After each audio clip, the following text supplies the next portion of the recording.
నేను రక్షింపబడిన తర్వాత పర్సనల్ రిలేషన్షిప్ విత్ గాడ్ నేను బిల్డ్ చేసుకోవడం స్టార్ట్ చేశాక అండ్ దేవునితో సన్నిహిత సంబంధాన్ని ఆ యొక్క సహవాసాన్ని అనుభవించడం నేర్చుకున్న తర్వాత దేవుడు నాకు నేర్పించినటువంటి కొన్ని పాఠాలు అండ్ కొన్ని అనుభవాలు అండ్ ఆత్మీయ పోరాటాల మధ్యలో నేను నా విశ్వాసాన్ని కోల్పోతున్నప్పుడు దేవుడు నా వాక్యం ద్వారా మాట్లాడి నన్ను బలపరిచి ధైర్యపరిచి నా యొక్క విశ్వాసాన్ని మరలా నేను స్థిరంగా కట్టుకుని కొనసాగిస్తూ బ్రతకడానికి ఉపయోగపడినటువంటి అనేకమైన పాఠాలను నేను ఇలా నోట్ చేసుకుంటూ రావడం జరిగింది. అయితే ఇవి నా గొప్పతనం కోసం నేను చూపించట్లేదు, కానీ ఇవి నా తోటి సహ విశ్వాసులకు ఉపయోగపడతాయి అనే ఉద్దేశం తప్ప ఇంకేమీ లేదు.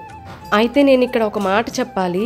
ఒక వ్యక్తి రక్షింపబడిన తర్వాత దేవుని సన్నిధిలో తను నేర్చుకున్నటువంటి విషయాలు, అనుభవాలు, తన ఆత్మీయ పోరాటాలు, దేవునితో తనకున్నటువంటి సన్నిహిత సంబంధాన్ని తను ఎప్పటికీ దాచుకోలేడు. అది ఖచ్చితంగా ఇతరులకు ఉపయోగకరంగా ఉండాలి అని వాటిని ఇతరులతో పంచుకోవడానికి ఆశపడుతూ ఉంటారు. అలాంటి వాళ్ళలో నేను ఒక దాన్ని. నాకున్నటువంటి దేవుడు నాకు నేర్పించినటువంటి కొన్ని పాఠాలని, అనుభవాలని, నా ఆత్మీయ పోరాటాలని నేను ఇతరులతో చక్కగా పంచుకుంటూ విశ్వాసంగా మనం ఒకరినొకరు బలపరుచుకుంటూ బ్రతకాలి అనేది నా ఆశ, నా కోరిక. మనం ఒకరి విశ్వాసం చేత ఒకరు ఆదరణ పొందాలని రోమియోలకు పౌలు గారు రాశారు. అయితే ఈనాడు కొందరు క్రైస్తవులు అని చెప్పుకుంటున్న వారే ఒకరి విశ్వాసం చేత ఒకరు ఆదరణ పొందడం ఏమో కానీ ఇతరులకు కలిగి ఉన్న విశ్వాసాన్ని కూడా హేళన చేసి చెడగొడుతున్నారు.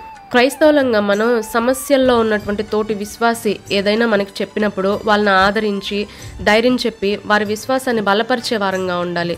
అందుకోసం మనం ఏదో పెద్ద పెద్ద కార్యాలు, మన శక్తికి మించిన కార్యాలు చేయమని చెప్పి నేను చెప్పట్లేదు. ఇక్కడ యాకోబు పత్రిక 4:17 మేలైనది చేయనిరిగియో అలాగ చేయని వానికి పాపం కలుగును అని ఉంటది కదా. మనం చేయగలిగిన చిన్న సహాయమే చేసి హృదయపూర్వకంగా వాళ్ళ కోసం ప్రార్థన చేస్తూ మన మాట సహాయంతో వాళ్ళని ఆదరించినా కూడా చాలా మంచిగా ఉంటుంది. కొన్ని సందర్భాల్లో నీ తోటి విశ్వాస ఆత్మీయ పోరాటాల గుండా వెళ్తున్నప్పుడు నువ్వు ఏదో చేయనక్కర్లేదు.